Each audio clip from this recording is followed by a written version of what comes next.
We're just so delighted that you're guiding us through this. What's today about?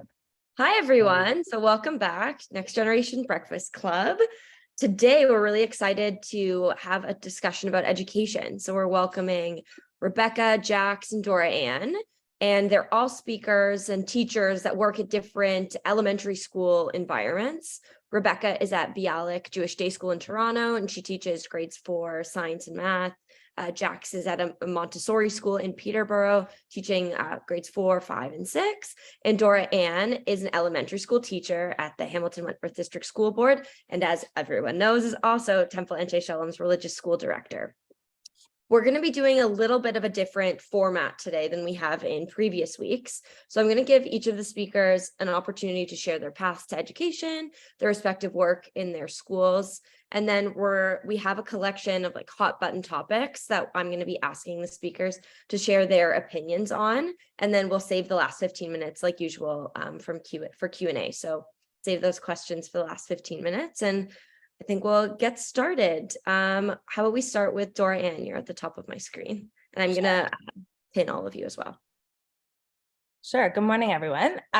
So my journey to education, my whole childhood, you can ask my parents, I wanted to be a pediatrician or an orthopedic surgeon. Those were my goals, except for a brief period when I was about 5, where I really wanted to be a paleontologist and search for dinosaurs. So that was where I was going. However, from age 13 onward, I always had a job where I was connected with kids.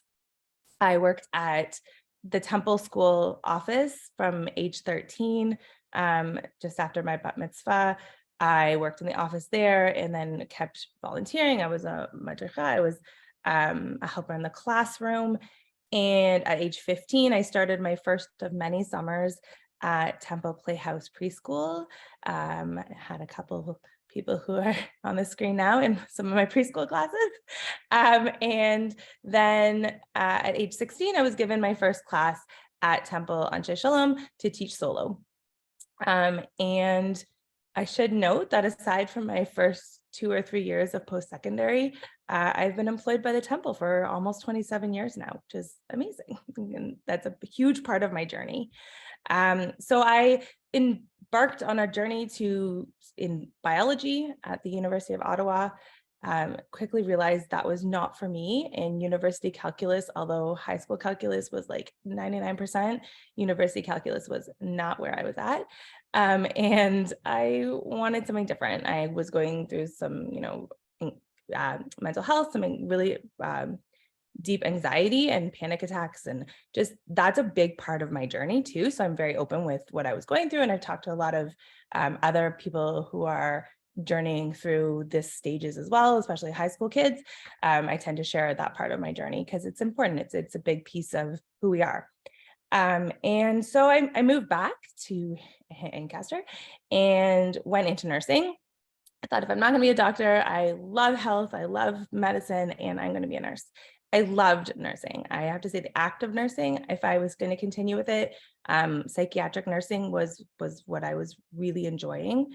But I ended up with pneumonia in my 3rd year of nursing school and was on a cardiac intensive care unit. Cardiac intensive care unit said, we don't want you here with pneumonia. School says you need to go to your placement. We had a little disagreement, and I realized that this just wasn't the politics that I was interested in being in for the rest of my life.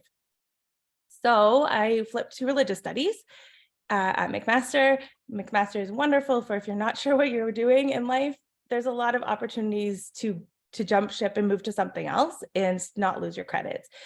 So for people here who may have, their own kids in university, that's a message I always like to say also, is that, we're going into university now at 17, 18 years old.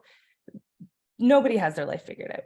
So be flexible and really know that it's okay to move within programs. So I finished off with a degree in religious studies with a focus in Judaica. Thank you to my Temple schooling, the Judaica classes were much easier than calculus. And then I decided I was going to go to teachers college. And for me, what was solidifying is I had a student I was tutoring for bar mitzvah and had just finished with their second child. So I had done the older child's tutoring a few years before. And that parent called me up and goes, I hear you just got into teachers college. I'm glad you finally figured out that that is what you should be doing in life. Because we've known it for years. And sometimes it just takes the journey to get there. So I went to Duville College in Buffalo and didn't really look back after that. I did my master's program in, my project was educating children with cancer and how you bring that classroom home and how you are building some sensitivities and some teaching within your own classroom to build a community there when a child is ill.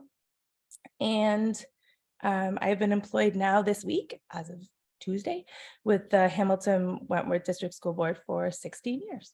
So that is my journey.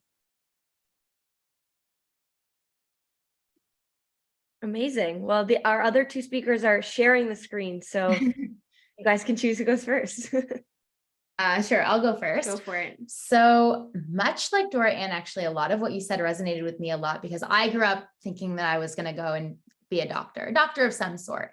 Father was a doctor. My grandfather was a doctor. I loved science, and it just made a lot of sense. So I studied science all throughout high school, went to university also at McMaster. But I have to say, I feel very lucky to have been in, I didn't go into their science program at McMaster. I went into a small program called Arts and Science, the Art Side program. And that was very helpful later on when I was sorting out teachables, because they sort of presented me with a wide array of different topics that we learn from in very small groups at McMaster. So that ended up really, really helpful when I decided that I wanted to make the switch to teaching.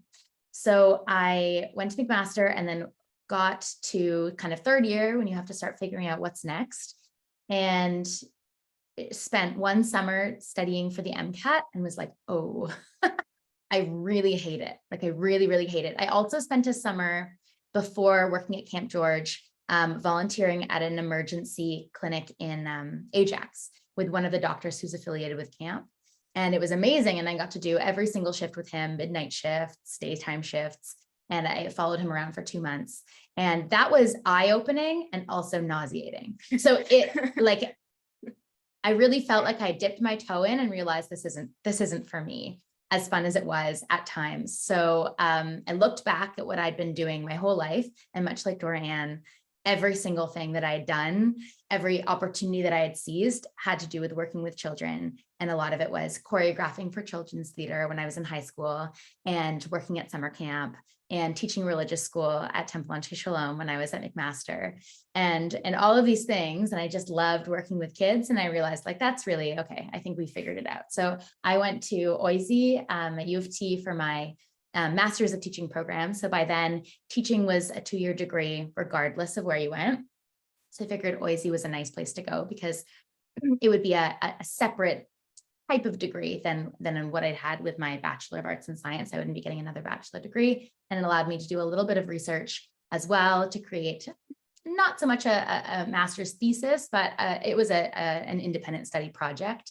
And mine was on looking at the flipped classroom. So the flipped classroom model is where students learn online or through video the content of the lesson, and then work in class is all done on practicing. So it's flipped because typically you teach your sort of in front of lesson to your students at school, and then homework they would spend practicing. So it flips that, where they learn at home and they come to school and they're able to do practice with their teacher in front of them. So I studied a couple of different examples of the flipped classroom being used in different schools. And that was before COVID, when a lot of our learning went online. So that actually, looking back, was an interesting mode of study. Since then, so I graduated Teachers College in 2018. I did a short LTO for the last 2 months of the school year at Leo Beck Day School in Toronto. And then I started working full-time at Bialik Hebrew Day School, which is where I am now.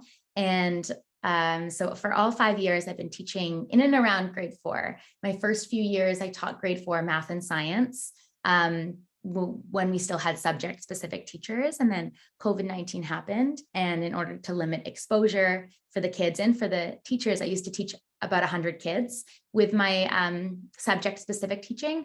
And so to limit exposure, they made all of our elementary classes general studies. So now I teach math, science, language arts, and social studies. And I have 2 classes instead of 4. Because I teach at Bialik Hebrew Day School, it's a half-day program. So the students are with me in general studies for half their day, and they're with my teaching partner, Sarit, for the other half of the day, which means I have 2 classes, both have 24 students, and I'll see one in the morning until lunch and then one in the afternoon. We follow the Ontario curriculum at Bialik. Not all day schools, not all private schools do follow the Ontario curriculum specifically, but ours does, which means that we do teach sort of everything in the curriculum in half the amount of time, which comes with some challenges, as you can imagine. And I'm sure some of those will crop up a little bit later, but that is sort of my teaching experience. I'll pass it over to Jax. Yeah, so mine I think is different than everybody here. So it'd be interesting to see how we talk about things differently. So I'm actually from New York City, or New York. So I grew up in the New York public school system, which is very different than what we have here. And I went to university for math education. And halfway through, I realized that the teaching part of that course, like those courses, were not the best. And I knew that later in life, if I wanted to become a teacher, I could go to teachers college and do it that way. So I actually just graduated with a math degree in science, and it was great. And I loved that. And then I worked for a couple of years doing all of the random bits and things that you do when you graduate, and never settled into one specific thing. And then I went on Birthright, enter the Haupt and Berg family. And I met my partner, who is Rebekah's brother and Paula's son, Sam. And I essentially was like, all right, how do I get to Canada? Let's get to Canada. So I got into Trent Education, the education program at Trent, and it was a 2-year program. And my math degree helped me become a math teacher. And so I had 2 teachables. It was for intermediate senior, and it was math and science, which is not at all what I'm doing right now. So it's interesting how that changes. I went through 1 full year of not being able to work, trying to get my work permit and trying to do all of those things, which was horrendous, especially with COVID and everything happening. But I am in my first year right now, working full time with this Montessori school, which has been challenging, but really fun and really different than what I ever expected to do. And so in our Montessori school, we have this like secondary kind of education. Like the Montessori program is its own set of education instead of the curriculum, like the Ontario curriculum. They're very paralleled, and we do hit a lot of the Ontario curriculum in it, but it's kind of our own thing a little bit. So it's different in that regard as well. And I am teaching grades 4, 5, and 6 in pretty much everything except for math, which is surprisingly, that's what I wanted to do. And yeah, so it's very different. The way that it works is there's 2 teachers in every classroom. And so my one classroom of 25 students is all 3 years of 4th, 5th, and 6th grades. So similar to the flipped idea that you were talking about, we teach in very small groups. So if I'm giving a lesson in, like right now, we're doing the water cycle. So we were just talking about the clouds and how they form and what the different types of formations are. And so I had a lesson with my 4th graders, and there were 4 of them in this one lesson. And then I give them some work, and they spend the week working on all the things that we give them. And my co-teacher, there's always 2 teachers in each classroom. So my co-teacher is Montessori trained and certified. So he's the one who brings in the specific Montessori education things. And we work together to make it work in the classroom.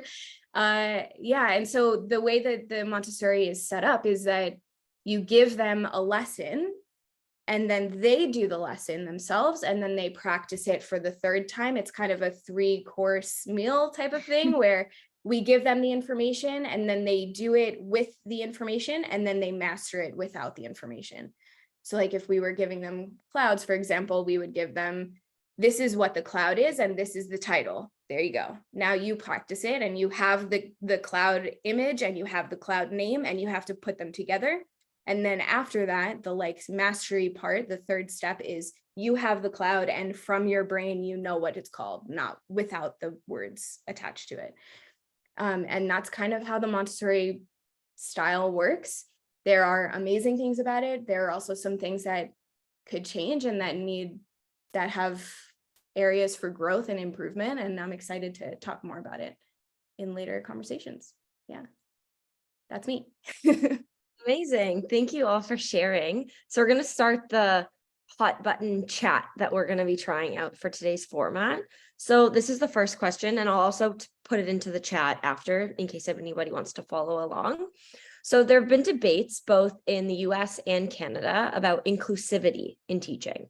How do you or how does your school handle teaching around Pride, Black History Month, National Day for Truth and Reconciliation, Jewish History Month, etc.? Have there been any challenges in implementing those inclusive teaching practices? I think we'll just go in order again. We'll start with Dora-Ann and then we'll cycle around. Sure. Maybe I'll respond first in this one and then we'll kind of stagger. Rebekah will respond next to the next one. So I had some time to think about this one. And I'm going to come at it from two perspectives. One as an educator and then one as ways you can help as a community member to support these important issues that are very forefront in our classrooms. So I'll preface it with two things. I am a kindergarten teacher in the public board. So my way of exploring and making sure that inclusivity is very visible in my classroom is very different than how a grade 4 teacher or 5 or 6 teacher would do it, because the development of the third stage of development of my students is very different, and quite commonly, and most of my students don't have a sense that anybody is different from anybody, which is beautiful. So I feel like I kind of have a very different stage that I can be very inclusive, open, and don't get pushback from many people because the innocence is just there. So it tends to be a little easier to navigate those issues that are in the forefront. So specifically for the school board that I work with, there's very clear policies on topics of inclusivity and cultural sensitivity. The communication to teachers and resources available have become much more readily available than ever before in the last, I'd say, 6 to 10 years.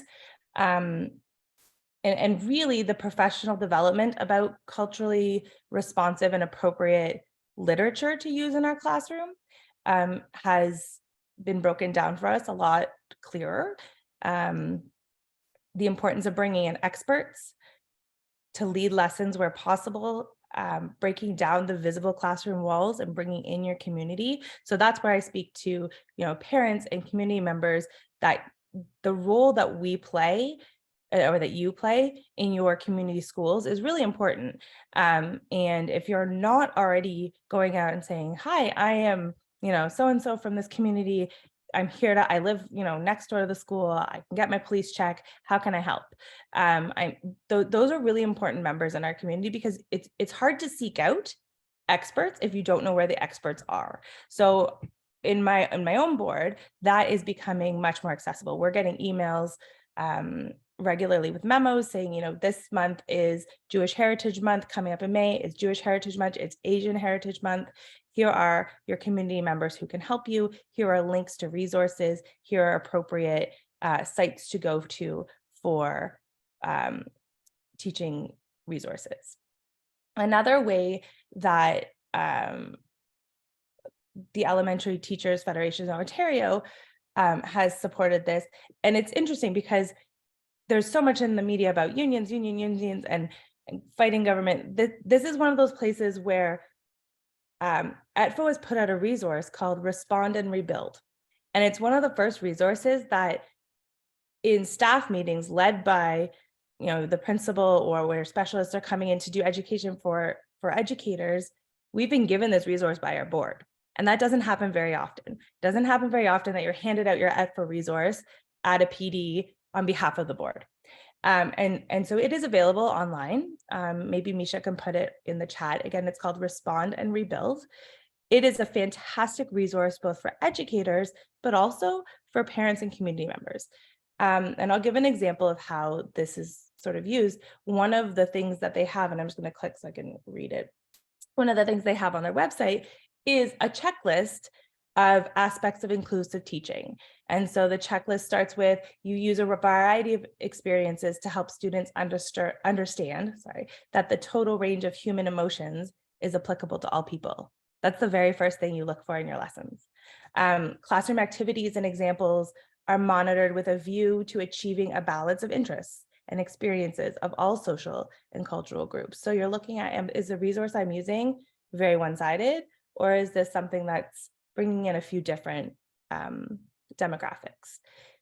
Curriculum resources used to reflect various groups and perspectives. The language you use and see and read and hear is inclusive and non-discriminatory. And it goes on from there. So there's actual resources for us as educators to go to. But again, I bring those resources out to parents also and to community members, because the role that you play is really important in that situation. And then from the temple perspective of what we do in our congregational school, we're also guided by policies and our mandate to be inclusive and a welcoming congregation. And just in the last 2 years, this has really evolved into navigating Hebrew. Hebrew is a masculine and feminine language, and I'm sure this comes up at the Jewish day schools as well. We're working in cases where, Rabbi Cohen and I have been following the lead of Camp George and also Cantor Paula, but specifically, Rabbi and I have had many different conversations on how we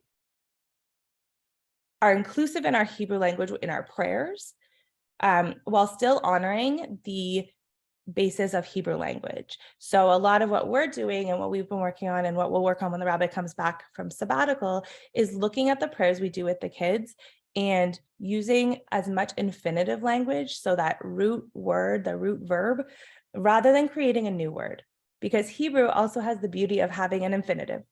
And that infinitive has no gender. That infinitive is already inclusive. So how we use it in the prayer is important. It's reflective of our community. And it's also allows children to see themselves in their prayers. And for me, like, I grew up in the congregation where it's constantly evolving. When I was little, the Siddur reflected a male God. And now, our Siddur reflects God as is. So I think my response to that is that it's constantly evolving. There are policies, but there's also fantastic resources. Nice. I'll jump in. So I think one way in which my experience at a Jewish day school, private Jewish day school, differs a bit from Dora-Ann's experience in the public board is sometimes being in a private institution is really helpful because things change really fast. Sometimes it's easy to mobilize. When we had to move online with COVID, like that happened very quickly and we had resources available to us in those ways. And in other ways, it's challenging because we're not governed by the same bodies. And so when all of this talk about inclusivity in the classroom and rebuilding and responding, when all of this talk is happening in public, it doesn't necessarily translate to private quickly. Because we don't have these big groups that are advocating on a large scale in the same way in our community. So when I first arrived at Bialik, I did notice that coming from Teachers College, which is very forward on inclusive teaching and whose voices are being represented in the classroom. This is a conversation we had all the time while in Teachers College. And as soon as I got to the school, those conversations weren't happening at all. And so it's quite stark, the difference culturally between the university versus this private teaching institution, which is very much focused on Jewish education and being culturally Jewish. So very little talk about inclusive language and teaching and adding in programming to represent different voices until, and I will say COVID might have coincidentally helped with this, or perhaps not so coincidentally, because a lot of online activism came up during COVID. So one thing was the death of George Floyd in June 2020. That sparked a huge online conversation that our kids were privy to. So it was happening in their lives. It was happening in the news. These are things that we had to address in the classroom. And so our school started to scramble of how are we going to address this in age appropriate ways? And we start getting documents sent to us by administrators as they tried to sift through how do we want our educators to deal with this in real time. And a similar thing happened the following year, June 2021, when we were talking about the unmarked graves at the residential school in BC. And again, that was a news item that came up. Our students were so aware of it. We were online at the time. And how do you respond in real time to that when you haven't put in the time to invest the pre-learning that they need in order to understand what is even going on? So, after the death of George Floyd and all of this activism around Black Lives Matter, our school started talking about, should we have a Black History Assembly? Like that had never been the case before. And after the news article about the residential schools and the unmarked graves, our school started talking about, we've never had an Orange Shirt Day. Like, how do we even incorporate these very basic things that public schools have been doing for a long time? So those conversations happened very, very much later. And now our school is kind of at a reckoning with, we've been doing some programming kind of piecemeal, more in response to things than proactively. And so this year has been a bit of a reset where they finally sort of booked a parent meeting and had a conversation where they've formally, made their stance known on inclusive teaching and the direction that they're going. And it's still sort of in debate is less, do we want to have these assemblies in February for Black History Month, in September for National Day of Truth and Reconciliation, in June for Pride Month, or, and this is the direction that they're taking, we would prefer that this teaching be integrated all year round. All the time. Yeah. Exactly. The challenge that as a teacher, like I'm having with this is the accountability for, is that actually happening, and whose responsibility is to make sure that it's happening in every single classroom and not just the teachers who are passionate about it, especially if we're not doing these full school programs. So this has been quite hotly debated, both in our community with our parent body and among staff.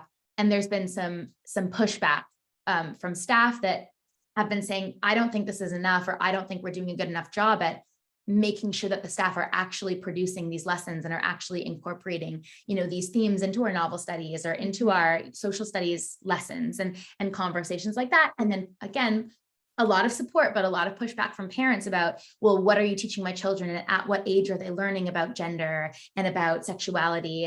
And oh, you're teaching about Black History Month. Well, are you only teaching about the oppression of Black people? Because that's not good. We also need to be, it's tough. And, tokenizing days like Black History Month and National Day for Truth and Reconciliation can be problematic, but it can also be helpful. So these are the conversations. Figuring out where that all fits and it's into play. Very challenging. Yeah. So I've found, our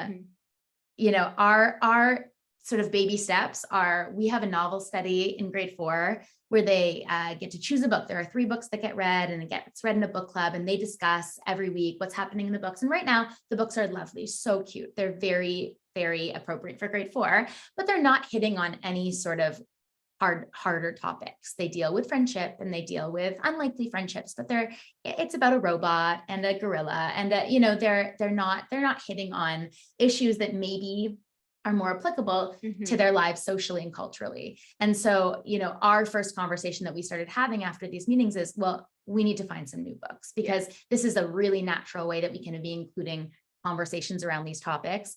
And it can happen organically, is if we find books that, maybe a book that is written by an Indigenous author that features Indigenous children in Canada, so that we can start having conversations about what does that mean? Yeah. And who are these people?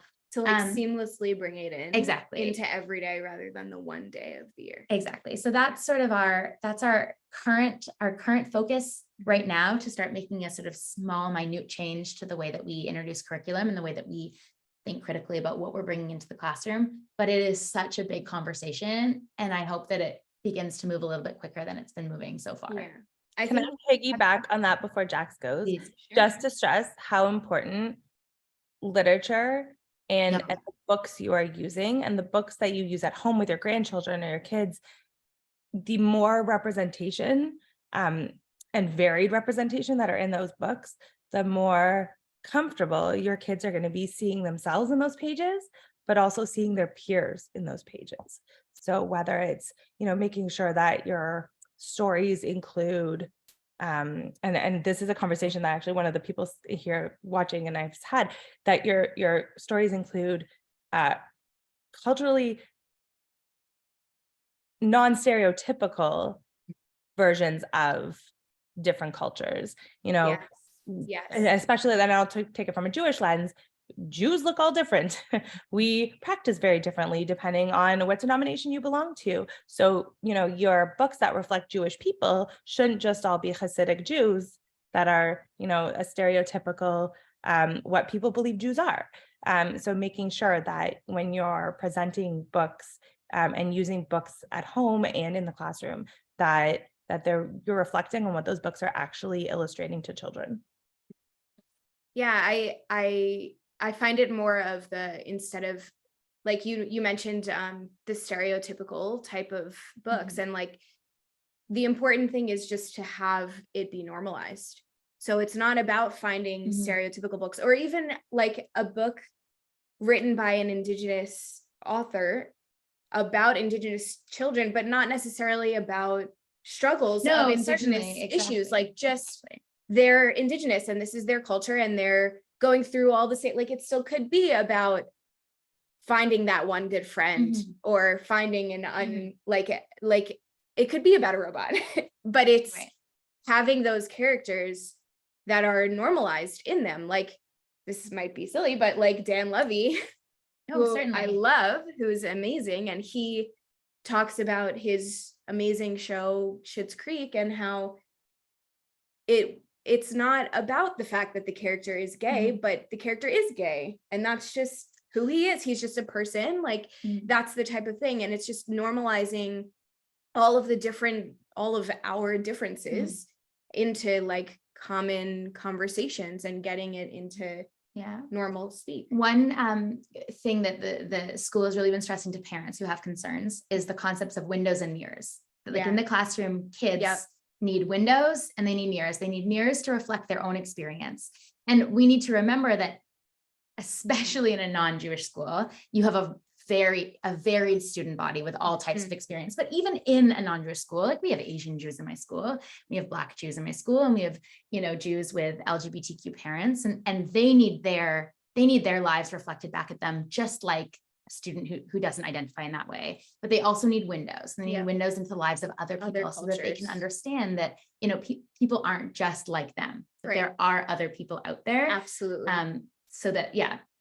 And again, like not to those stereotypes, but just like they're people just like we are. Like it's a simple thing that you don't think of, but truly, like, so my school is very white. It is a very white school. The teachers are all white. The teachers are, for the most part, there's like a very small handful of non-white. And I am the only Jewish person. There's one other family that's Jewish, but they are not very involved in the school. And then there are two other families that have a very small percentage of Judaism in them. So they don't celebrate. They don't really know much about it. And so to answer the question a little bit more of what are we doing for these days of, I don't want to say of remembrance, I guess, like, or of not holidays, like acknowledgement, a recognition. So it's hard. It's a struggle. We know that as teachers, we know that there is not much being represented. And so we want to bring in more education and more diversity and more inclusion. And we kind of get a little bit of pushback, because that's not the way that it's been. That's not what we've been doing. So we're struggling in similar ways of the teachers understanding that we need to do more and we need to show more and bring in more windows but it's really hard when that's different than what we've done in the past. And so this year, I, being the only Jewish one at the school, I had people come in for Hanukkah to educate on Hanukkah because they've never done that before. And none of the students really knew what that was or even knew that that was a thing. Like, a lot of our students are privy to the media and reading all of the things and watching all of the news things, and that whole Kanye business, Sure. they knew about it. And so when I said in class one day, I guess maybe it was like one of the first times that I had said it, I was like, well, I'm Jewish. One kid looked at me like, you are? Like I was, an alien. And so it was really important to me to bring in education. But if I hadn't done that, it wouldn't have been done. And maybe this is a natural segue to sort of our third question, Misha. And I wonder if we want to Reorganize a little bit. Yeah, of course. So the third question, we're going to flip a little bit, was how do you guide Jewish parents in the public school setting or in a space where there are very few Jewish families? And what advice do you have for those parents? I think maybe we'll start with Rebekah and Jackson, end with Dora-Ann, or we've kind of been going in and out. So it's I'm gonna make sure easy. that Dora-Ann has a lot of space for this because she has a lot of sort of personal experiences with this. And I can go first really quick. Sure, please. I have not a lot to bring to this conversation because we have no Jewish parents in our families. And so I feel like I'm the Jewish parent, even though I'm not. So I'm the one that's bringing things in. So I'm going to just let you guys talk about this because and then again, I'm going to speak very briefly because I am at a school where everyone is Jewish and that's the whole point. So, and that's a very unique experience for a lot of Jews in Canada. I grew up in Peterborough where Jax teaches, very much in that demographic. It was myself and my brothers, and there was one other Jewish family that we went to Hebrew school with. And in our whole school of 400 in elementary and closer to 700 in high school, we were the only two Jewish families who were represented there. And the only Jewish content that they got was when my dad or my mom would come in and do holiday programming with them. And they were also very strong advocates for us as Jewish kids in a non-Jewish space to make sure that we were represented. My mom has a series of letters like back and forth with my kindergarten teacher who knew nothing about Judaism for Jewish kids. And we were all doing Christmas crafts and strongly worded letters. Like it was a fight, and then eventually she made like a menorah craft for me. And that was, we didn't have a lot of, there wasn't a lot of education about that back then, especially. And, people weren't really on the internet and reading a lot of the stuff that we're reading now. Access to that information was scarce. So things have come a long way, but I definitely grew up in that space and I don't teach in that space. So it's very, very different for me. So for me, in both roles that I wear, both as an educator in the public school system, but more so as the director of the religious school at Temple, this is a conversation and a question I field probably once or twice a week from parents, as recently as yesterday. So Judaism and being Jewish in Hamilton has gone through cycles and has gone through some from you can't buy a house here because you're Jewish to you can. So every Jewish person flocked to that area, mainly Westdale and Dundas. So there were laws around where we could settle, where we could purchase property, and very discriminatory laws. And when those were lifted, people went together to around where the synagogues were, and the synagogue moved to, where Jews weren't allowed to own property. Now that's where our synagogue is. And so pockets of Jews and pockets of Jewish families developed. Fast forward to, 2020, 2021, housing market explodes. And even, years before that and years to now, Jews are moving from where they can't afford to live and have a great home for their family in great numbers to Hamilton, but settling wherever they can find a home. So now we have a lot of families who are new to the area, more young families now than we've seen in many, many, many years, who are now navigating public schools alone. And so, where Adelaide Hoodless down by Gage Park wasn't a place that, many Jewish families lived because that wasn't where we pocketed. That's a huge developing area right now for Jewish families moving from Toronto. There's a pocket of Jewish families that are all around Gage Park, and they're now in a school that are like, what? I've never had a Jewish family in my class before. So very much where Jax is having that experience. And so my biggest piece of advice is connect with your teacher right away. Encourage parents to be that connection and to speak up and say, hi, we're a Jewish family. We are entering, we're in the school, and I'm here to help. So not from the perspective of, these are the things my kid can't do, or these are the things that I, shouldn't be in a classroom, but how can I help build your inclusive classroom? Because like Rebekah said, a lot of these people, it's foreign. They don't know any differently, although there's a lot of teaching in the public board for educators around inclusivity. It takes time to put that into practice. And I'd say in the last 4 years, especially, the Christmas concerts aren't happening anymore, which is huge. I pulled the reins on that one in my own school and said, hey, I do the choir.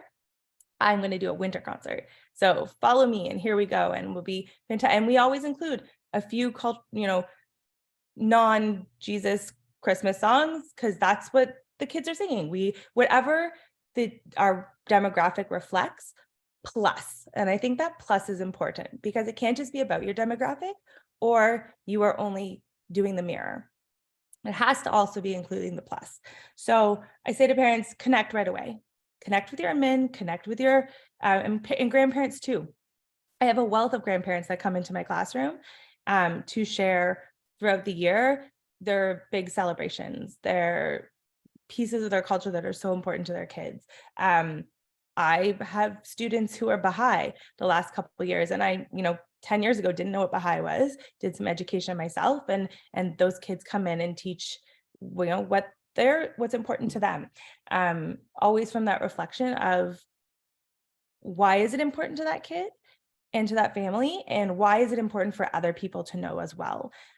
Because if you're going to be building those windows, as Rebekah said, it's really the window's purpose is to have less hate down the road. So that's really important.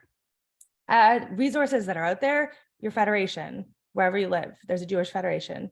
They are a fantastic resource to connect you with how to deal with certain situations that may arise. And connect with your synagogue. There is nothing stronger than building up a child's identity through learning and through education, so that when they are older, or you hope older, and may encounter some difficult conversations or a situation that happens, when you have that strong Jewish identity, you can navigate that space a little easier. And also, you are better at recognizing when your space is not a positive space, because you understand what a positive space should look like. I think those are my tips. Amazing. I think you all actually covered our second, that became the third question. So because we're kind of running out on time, I think maybe I'll ask the last one and we'll quickly touch on it, because I think people are going to be interested in it. So our final question before we move into Q&A, it's about technology in the classroom. So is it a friend? Is it a foe? How are we balancing teaching critical thinking in a digital age? And what skills are you seeing that students need in order to prosper in this online world? And what are some other skills that are maybe becoming obsolete? Awesome. I will jump in. Go for it. So our school is heavy in technology. This is like something that is sort of known and has gotten even more so since COVID and in our, shift to online learning a few years ago, where now every student who is in grade 2 and above is one-to-one with a Chromebook, has a Chromebook that comes, home in school again. And obviously during COVID, when we were online learning, we had a big gap in what we needed to teach them very, very quickly for how to use their computers and how to learn in a digital way. And so we had to scramble to find new tools to teach them digitally and to make sure that they were accountable to their learning and that we were able to assess their learning properly. And those things were really challenging. But now we're in 2023 and we're sort of out the other side. They're in school. We still have all of this technology and they still have this experience that they had between the year 2020 and the year 2023. And so we're dealing with kids who have been affected in all sorts of ways, both through the use of their computers and the use of their technologies, and also because they have had a bit of a lack of non-technology space in the classroom. And it's fascinating. So one of the things that we see, because of this access to technology from an early age, my kids went online when they were in grade 1. And in grade 2, a lot of their grade 2 years spent online. And those are years that you are typically spending strengthening your fine motor skills and learning writing and practicing writing and learning how to use a pencil properly. And I have a whole bunch of kids now who have terrible pencil grip and they get exhausted and their writing is all over the place. And when I, would have them write a sentence, their sky letters were ground letters and the ground letters were sky letters and they had capitals in the middle of their sentence. And this is like this wasn't age appropriate. Like compared to teaching before COVID and teaching after COVID, like there was actually a lot of confusion about letter formation, which is so straightforward when you get to grade 4. Typically, that's not even something that I've never had to teach it. But then come the last couple of years, we went back to writing with triple lined paper so that we could make sure that their capital letters reached all the way to the top and that their, lowercase g's reached below the line and that everything was lined up. So we've tried this year to move away from using technology in the classroom when possible, balancing it with the fact that we live in a digital world and they really actually do need typing skills as well. And they need to know how to search for something on Google and understand what is a good source and what is a bad one. And they need to know how to give presentations and create slides that are easy to read. Yeah. And so it really is a tough balance. It's a tough balance of, what are you going to insist that they learn how to do properly? And what are you going to, where are your concessions with technology in the classroom? And our setup is pretty similar.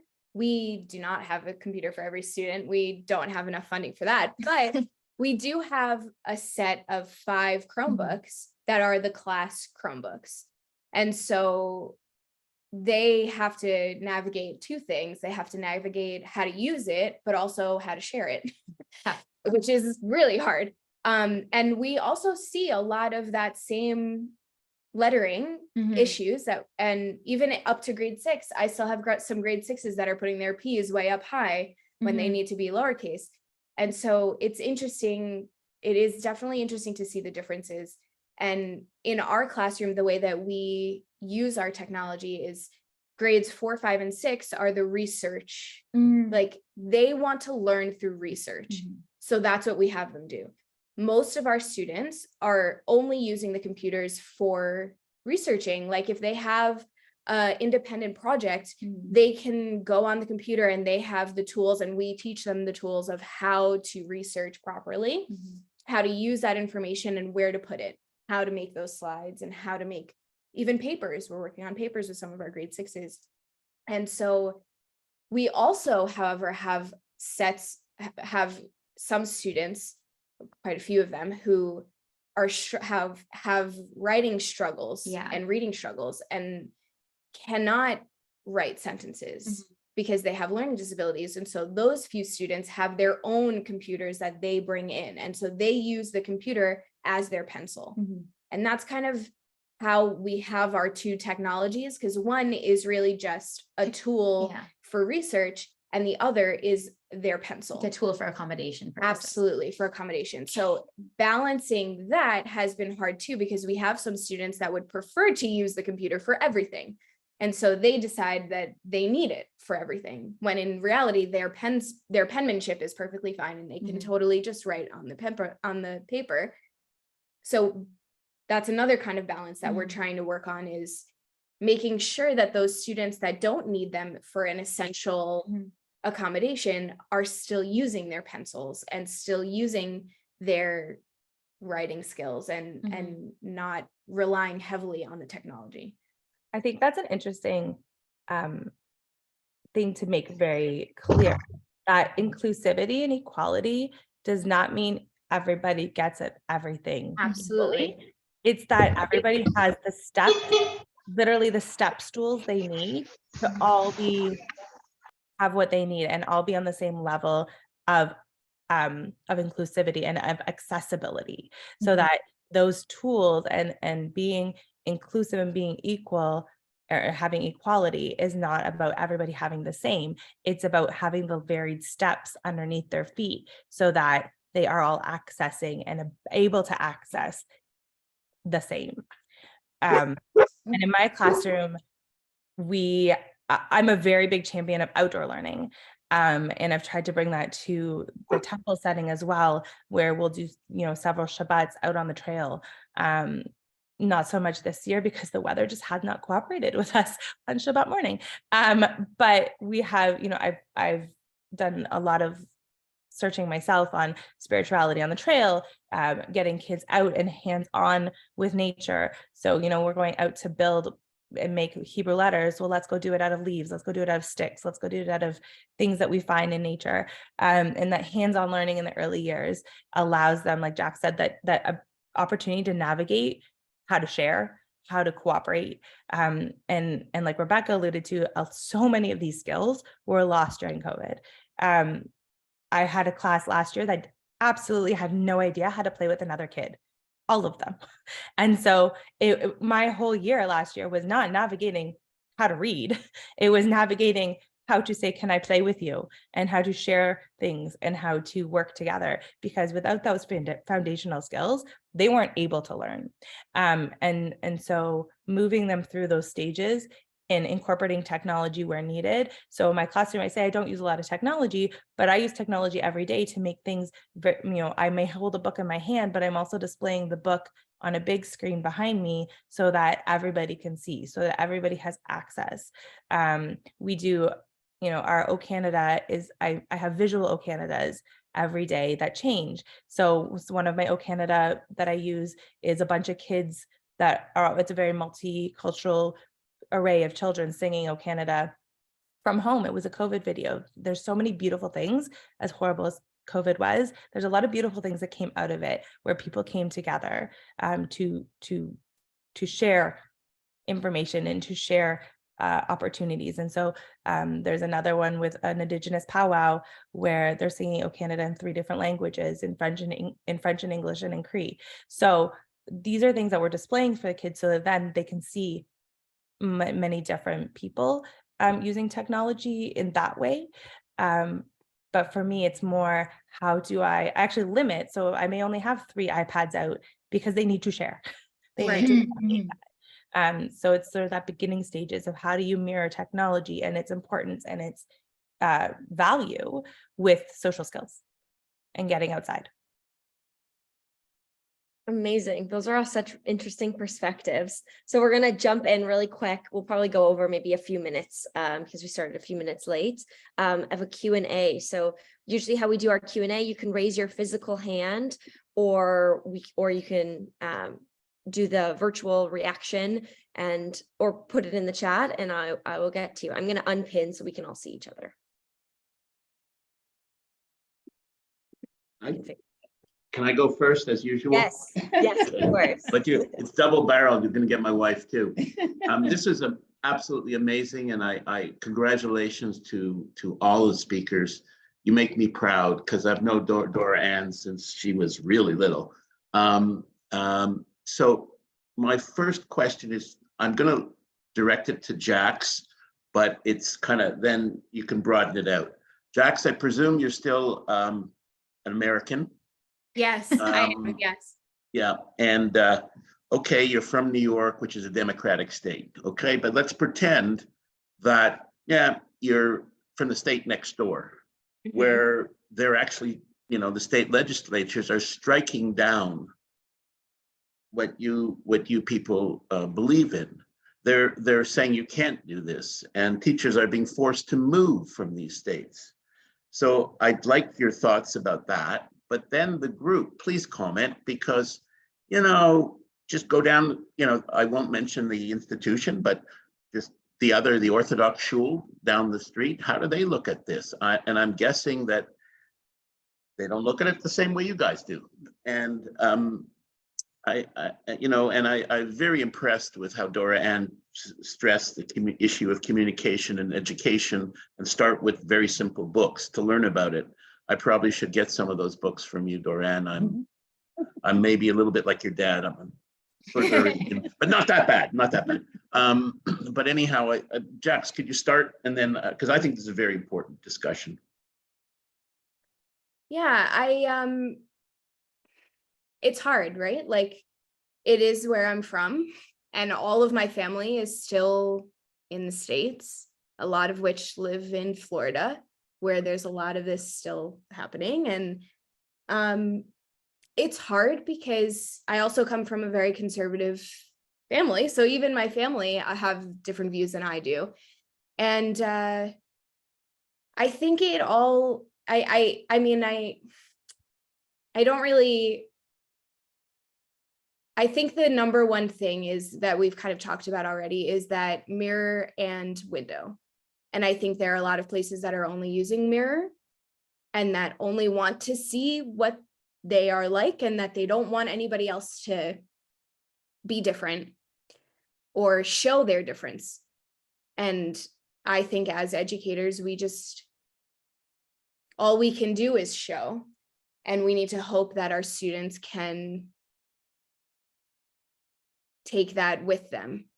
And I think opening the windows and using all of the resources that you can, and making sure that the resources are not like illegitimate, like actual resources from actual Jewish people and actual Indigenous people and actual Black people that have their voices. And yeah,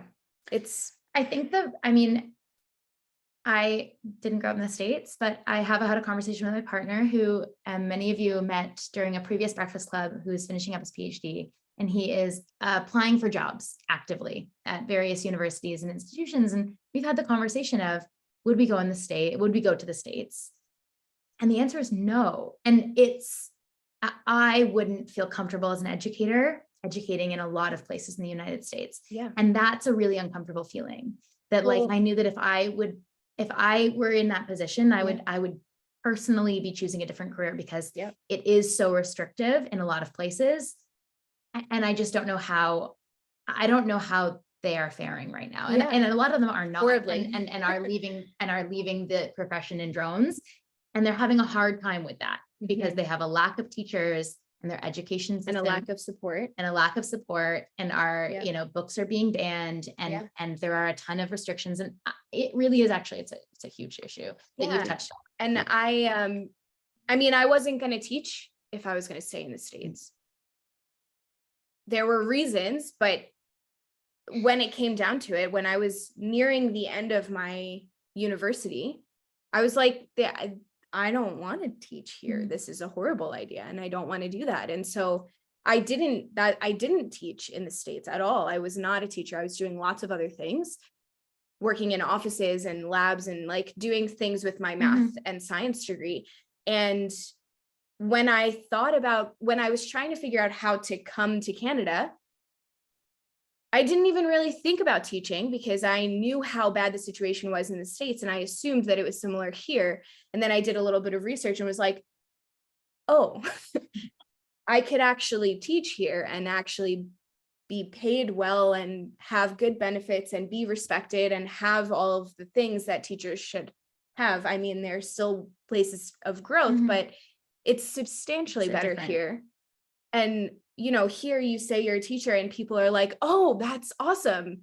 But in the States, when I would say that I was going to school to be a teacher, they'd be like, why? And yeah, why? Like in the States, it's really that restricting. I think we have a unique role as Jewish educators to make sure that that values and that our education is very value-based, and that we are creating those safe, accessible places for people who are not in safe and accessible places. And that's from a Temple perspective, as well as, as a space in the public school system. And bringing, and I'll give a very concrete example that, grade 2, there's a fairy tale unit. Think of all the fairy tales you know. Cinderella, Jack and the Beanstalk. Red Riding Hood. Red Riding Hood, right? Like, think about who they're focused on. Think about what, usually it's, there's a princess, the princess is looking for something, the princess finds her prince, they fall in love, there you go. Or, very few of them are, a female character that is, forging ahead on her own, or a male character who isn't looking for a woman. And so I presented, my child's teacher at Kahila with a book about a prince and a knight. And it was that the teacher didn't know that those resources existed, happily accepted them. And now it's one of the books that they use every year when doing fairy tales. So just making sure that again, it comes back to advocacy. It comes back to being that supportive space. We have that role. Can I ask my question now? It's linked. Dora-Ann, you had mentioned that grandparents can help with inclusivity by reading appropriate books. And I wonder if you would be able to put together a recommended list of books that for grandparents. So there's a beautiful site through PJ Library. That's the grandparent site through PJ Library. So that's my first place I send grandparents. Okay. Check out the grandparent site through PJ Library, or you and I'll send out that, I can send out that link. We also have a beautiful resource, and I could see her face on the screen right now. Jessica Charland is currently doing some work in this area. Correct me if I'm wrong. It's through an inclusive lens of literature. But I do have a wealth of resources that I am happy to suggest. I'm always building up my own library of inclusive books that I share out with my parents in my kindergarten job. And so maybe that's a need. Maybe that you sparked a need there, that, we have a resource for grandparents at the temple that of resources use, not just Jewish books, but I was going to say not just Jewish books. No, in but all terms of those culturally inclusive Yeah. stories that you can be reading at bedtime. Because the suggestion were for Indigenous, for Black, for Jewish books, we could probably come up with our own list, but the other ones we might have a harder time. Yeah, and there's such a wealth of fantastic literature, for fantastic books for kids, and they really, a lot of them are new. And a lot of it I'm learning as I go. I'm every Tuesday lately I'm doing a workshop on something. So so it's a very evolving list. And I think going back to our very first question, especially in the early years, I don't tend to do big things around Black History Month or big things around Jewish Heritage Month, because kids are not only Jewish 1 month a year or only Black 1 month a year. So especially when they're little, having all the mirrors and all the windows all the time is really important. Well, thank you. And thank you to all three of you for an excellent presentation. Thank you. That was really interesting. And I put the link for PJ Library for grandparents in the chat. But it's a quick, just search PJ Library for grandparents and it'll pop up just in case you don't have the link. Are there any really last minute questions? I know we're over time, but it's been really quite a lovely chat. I just have a quick question to all of you, and thank you so much for your wonderful presentation. Being kind of an old fogey, I harken back to cursive writing. What's with that now in the educational system? You were talking about penmanship before, but to me, writing cursive is almost poetic, and I just can't see the world without it. Is that really off the curriculum these days? So it's actually interesting because Montessori is cursive. They only do cursive at the beginning, and some of my students are now switching to print, but most of them still do write in cursive. So it is still there, it's still around, but Maria Montessori is I think probably one of the only ones that we're still doing. Yeah, ours, as you can imagine, it's gone. It's gone. The cursive has been replaced with typing skills. That's really like, and it's unfortunate because you're right, it's beautiful. And how are they going to write their grandparents a nice birthday card without their cursive writing? And then on the other hand, like the skill that they are going to need, in future careers in industry is typing skills. And so those. And it's funny you say that because our computer labs are a thing of the past. We don't have those. Our kids don't have computers. We went through a 10, 15 year of everybody gets iPad access. And then the public board system realized now our kids can't do anything. They can't type or write in cursive. And so now laptops are back, and laptops are that's the new push. So everything's a pendulum. And I really do think that you will see cursive coming back because people can't even do a signature. Yeah. Signature. And that's a big deal. So education is a pendulum, and the pendulum keeps swinging. And there are some teachers who make a point of finding time, but the problem is time. The curriculum is just so diverse and so packed right now. And there's new curriculum coming out again this year to integrate and to figure out where that fits. And it's important. It's Holocaust education, right? Like that's important, very important. But again, it's like what shifts and what gets left off when these other things are coming in.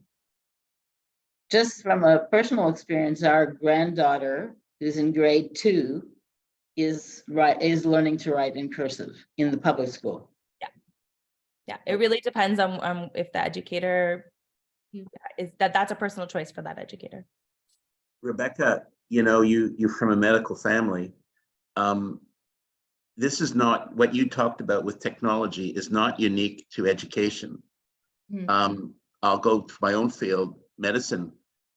The young doctors that are coming out, they're fantastic. They can order tests. They can take their thingy, their iPad out and do a Google search right away, but they can't do a history and physical. So just like Enid said, there's some basics. The Osler and all these people from hundreds of years ago, goes back thousands of years in medicine, history and physical. They can't do it. So it's because of technology. So it's the same, I think it's our society, but that's the topic for another Sunday morning. There's also these, and my partner and I talk about this all the time, these learning gaps, and partially technology, but also COVID related. And Dora-Ann's gonna be the first educator in kindergarten who is gonna meet her students who have never known COVID-19. And will be a little bit later, but you in the medical field, it's going to be a long time before you meet a doctor who's never known COVID-19. Yeah. And so we're going to be seeing progressions of these gaps. Yeah. And this lived experience evolve throughout the years. It'll be interesting to see how it plays out in the future. For sure. Amazing. Well, I think I have to put an end to the chat today. Thank you everyone for sharing, and the questions were amazing. Like, it was one of my favorites so far. So thank you for sharing everything. You really highlighted the importance of equity versus equality. And I think it was a really refreshing discussion that was lovely for the Temple community. And I think we know that we have some fantastic educators to teach our next future generation participants down the road. So I think we're in for a treat. Next week, we have our final Next Generation Breakfast Club, and we're going to be hearing from Dr. Oren Levine. I think you can guess who that is, and he's going to be discussing his work in like the health space in Hamilton. So a bit of a shift, but it's going to be really interesting, and hope to see you there. Thank you for having us. Wonderful. Thank you so much for having us. Thank you. Have a great night. Bye. Hey, everyone. Have a great afternoon.